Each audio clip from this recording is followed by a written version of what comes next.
सावन में लोग शिव जी पर अभिषेक करते हैं। शंकर जी पर अभिषेक करने से क्या मिलता है? जो भगवान शिव की पूजा करता है, जो भगवान शिव की आराधना कर सकता है, वही पूजा और आराधना करने वाला भगवान कृष्ण का भक्त हो सकता है। शिव की कृपा से ही कृष्ण की भक्ति मिलती है, वरना मिल नहीं सकती। तो भगवान शिव की पूजा का फल है कृष्ण प्रेम। क्या? यदि किसी को कृष्ण से प्रेम हो गया, भगवान श्री कृष्ण की भक्ति मिल गई, तो उस पर भगवान शिव की विशेष, बिना शिव कृपा के आपको कृष्ण नहीं मिल सकते। तो आप लोगों ने खूब अभिषेक किया होगा, शंकर जी का खूब आराधना की होगी, तब जाके वृंदावन धाम प्राप्त हुआ है आप लोगों को। अब कृष्ण जब मिल गए तो फिर उनमें मन लगा लो, फिर यहां वहां ना मन हटाओ। कई लोग कहते हैं हम तो शिव जी के पुजारी हैं, हम तो कृष्ण के पुजारी हैं, तो क्या शंकर जी के मंदिर जाएं? हम शिव जी के पुजारी हैं तो क्या? अरे तुम समझते नहीं हो, तुम्हें समझ नहीं है। शंकर जी के मंदिर जाओ और शंकर जी से कहो, हे भोलेनाथ, जितनी भक्ति आपके हृदय में है, जितना प्रेम आपके हृदय में है भगवान के प्रति, श्याम सुंदर के प्रति, राम के प्रति, उसका एक अंश भी आप कृपा करके दे दें। हे नाथ, मेरा भी मन भगवान श्री कृष्ण के चरणों में, श्री राधा रानी के चरणों में लग जाए। तो कृष्ण कौन है? बोलो मेरी माँ, कृष्ण कौन है? जिनके द्वार पर शंकर जी हाथ जोड़कर खड़े हैं। मैया, ओ यशोदा मैया, हाँ बाबा, अरे मैया बड़ी दूर से आयो हूं, एक बार अपने छोरा को दर्शन कराए दे। मैया बोली, बाबा रुक, वहीं बैठो रही हो। मैया, यशोदा मैया कह रही है, शंकर जी रुको। शंकर जी रुक गए। वो भगवान जिनके दर्शन के लिए भगवान शंकर द्वार पर खड़े हैं और क्या कहते, मैया एक बार दर्शन कराए दे। मैया बोली, बाबा तेरी शक्ल बड़ी डरावनी है, मेरो छोरा देखेगो तो डर जावेगो। अरे मैया ना डरेगो, एक बार तो लाला को दर्शन कराए दे।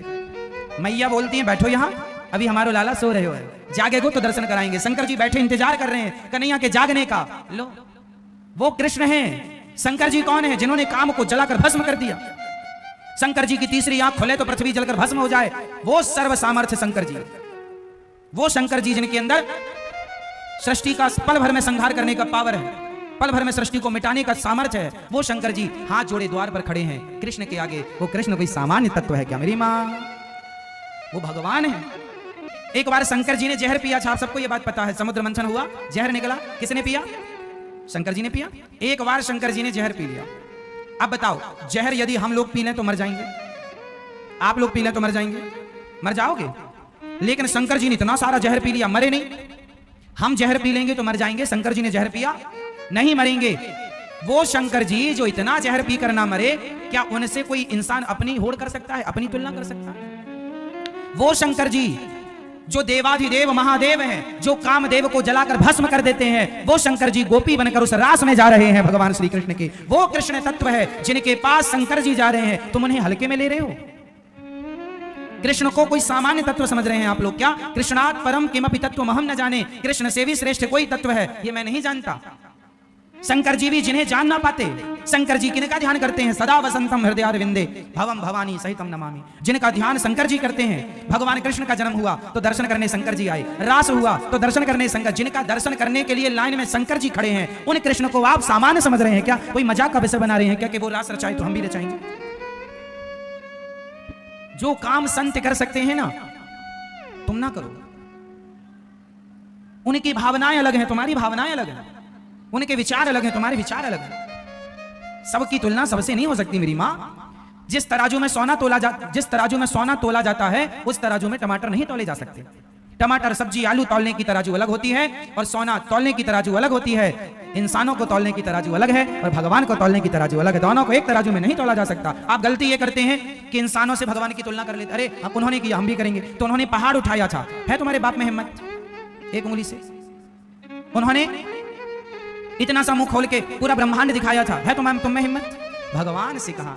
आजकल का इंसान जब उसकी नादानी सुनते हैं ना, तो कई बार दया भी आती है मूर्खता पर, कई बार गुस्सा भी आती है कि बताओ भगवान के लिए लोग क्या क्या कहते हैं, जानते नहीं भगवान के बारे में, बोलते हैं। वो रास रचा रहे हैं, वो भक्तों पर कृपा कर रहे हैं। उस रास में शंकर जी भी सम्मिलित हो रहे हैं। पार्वती जी से कहते हैं जरा हमें भी आज श्रृंगार करो, जरा चूड़ी पहनाओ, जरा साड़ी पहनाओ और लगा के बिंदिया पहन के साड़ी, चाल चले मत वाली। भगवान शंकर चल रहे हैं। जो नारद जी, बड़े बड़े ऋषि मुनि साधु संत, कौन नहीं उस रास में आया? स्वयं वशिष्ठ जी, वशिष्ठ जी सामान्य है। वशिष्ठ जी के पास जितना पावर ब्रह्मा जी के पास है सृष्टि उत्पन्न करने का, जितना पावर भगवान श्री हरि के पास है, भगवान राम भगवान कृष्ण के पास जितना पावर है, उतना पावर तप के बल पर श्री वशिष्ठ जी ने प्राप्त कर रखा है। वशिष्ठ जी चाहें तो एक अलग सृष्टि बना सकते हैं। वशिष्ठ जी इतने पावरफुल, अलग ब्रह्मा बना सकते हैं, अलग सृष्टि की रचना कर सकते हैं। एक बार विश्वामित्र जी ने कहा मैं भी कर सकता हूं। एक बार विश्वामित्र जी और वशिष्ठ जी में कहा सुनी हो गई। वशिष्ठ जी इतने पावरफुल थे तो विश्वामित्र जी को लगा मैं भी करूं। आपको पता नहीं होगा, एक बार विश्वामित्र जी ने तो नई सृष्टि प्रारंभ भी कर दी थी। नई सृष्टि,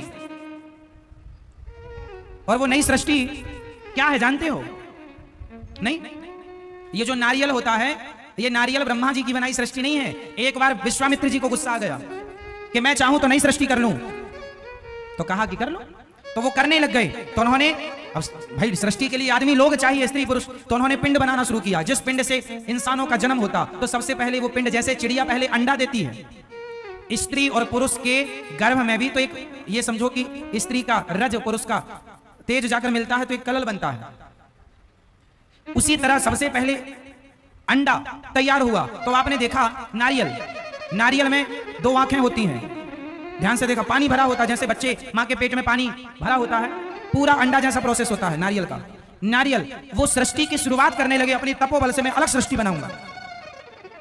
ऐसे फिर उन्हें समझाए, भैया अलग ना चलो, विश्वामित्र जी को समझाए। इसलिए नारियल तोड़ने की परंपरा बनी कि नारियल भी एक जीव है, जैसे हम हैं ऐसे ही लगभग नारियल। इसलिए हमारे यहाँ पशुओं की बलि ना चढ़ा करके विश्वामित्र जी की सृष्टि के जो लोग थे, जो शुरुआत थी बाद में की नहीं गई, उस नारियल को तोड़ करके कहा गया कि हमारी तो यही बलि मान लो प्रभु, यदि आपको बलि चाहिए तो नारियल की बलि। इसलिए हमारे यहाँ बकरे की बलि नहीं चढ़ाई जाती, नारियल की बलि चढ़ाई जाती, क्योंकि उस सृष्टि को मान्यता नहीं मिली गई। फालतू जाता तो उपयोग करो, चलो यही करो। तो वो भी इंसान की शुरुआत थी नारियल, वो ब्रह्मा जी की सृष्टि में नहीं आता नारियल। नारियल को प्रकट करने वाले विश्वामित्र जी हैं। विश्वामित्र जी तो कम पावरफुल हैं, वशिष्ठ जी तो इतने पावरफुल हैं, जस की तस ये सृष्टि को मिटा के फिर बना सकते हैं। वशिष्ठ जी राम जी के गुरु, वशिष्ठ जी आज भी वशिष्ठ जी हैं। कश्यपोत्री वशिष्ठस्य विश्वामित्रोथ गौतमा जमदग्निर् भरद्वाज। ये 7 सप्तर्षि होते हैं। सुना आप लोगों ने सुना? सप्तऋषि पुच्छल तारा देखा होगा, सप्तऋषियों को आकाश में देखा होगा, एक साथ रहते हैं, वो सप्तऋषि होते हैं। कौन कौन है उनमें? कश्यप, कश्यपोत्री, अत्रि कश्यपत्री, कश्यपोत्री वशिष्ठ, वशिष्ठ कश्यपोत्री वशिष्ठस्य, विश्वामित्र भी उसमें है। कश्यप, कश्यपोत्री अत्रि अनसुईया मां के पति, कश्यपोत्री वशिष्ठस्य विश्वामित्रोथ गौतमा, गौतम ऋषि अहिल्या के पति, कश्यपोत्री वशिष्ठस्य विश्वामित्रोथ गौतमा कश्यपोत्री वशिष्ठस्य विश्वामित्रोथ गौतमा जमदग्निर् भरद्वाज। जमदग्नि मतलब परशुराम जी के पिता, जमदग्निर् भरद्वाज, भरद्वाज जी। भरद्वाज जी का नाम सुना होगा, रामचरितमानस में भरद्वाज जी का उल्लेख। राम जी उनके आश्रम भी गए थे, श्री भरद्वाज जी के। भरद्वाज मुनि बसाई प्रयागराज में रहते थे। ये सप्तऋषि हैं जो इतने पावरफुल हैं, सातों के अलग सृष्टि कर सकते हैं। ये सारे ऋषि, इन सब के ऊपर होते हैं भगवान शंकर, इंद्र के, देवताओं के राजा इंद्र के ऊपर इंद्र हाथ जोड़े खड़े रहते हैं भगवान शंकर के आगे। सबसे पावरफुल हैं सृष्टि में ऋषि। ऋषियों से देवता जो है ना, देवता पावरफुल नहीं होते। ये ऋषि लोग चाहें तो देवताओं को जहां चाहे, इंद्र को श्राप दे दिया था गौतम ऋषि ने, जा तेरे पूरे शरीर में योनि हो जाए। अहिल्या का जब चरित्र बिगाड़ने गए, 1000 योनि छिद्र हो गए थे पूरे शरीर में, मुंह दिखाया नहीं गया इंद्र से कहीं। बाद में फिर आंख के रूप में परिणित हो गई। इंद्र की 1000 आंख हैं, पहले योनियां थी पूरे शरीर में, योनि छिद्र, योनि लंपट थी ना, तो श्राप से योनि हो गई, फिर वो आंखों में तब्दील हो। देखिए हमारे यहाँ का साइंस, यहां ही आंखें नहीं, पूरे शरीर में आंखें हो सकती हैं। आप पूरे शरीर से देख सकते हैं, इंद्र पूरे शरीर से देखते हैं। ये हुआ है हमारे यहाँ, ऐसी परंपरा रही है हमारी। ये ऋषि, आप लोगों ने सुना होगा, महाभारत में एक उल्लेख सुना होगा आप लोगों ने, भीष्म पितामह के सामने शिखंडी आ गया। बोलो हाँ, शिखंडी पहले स्त्री था।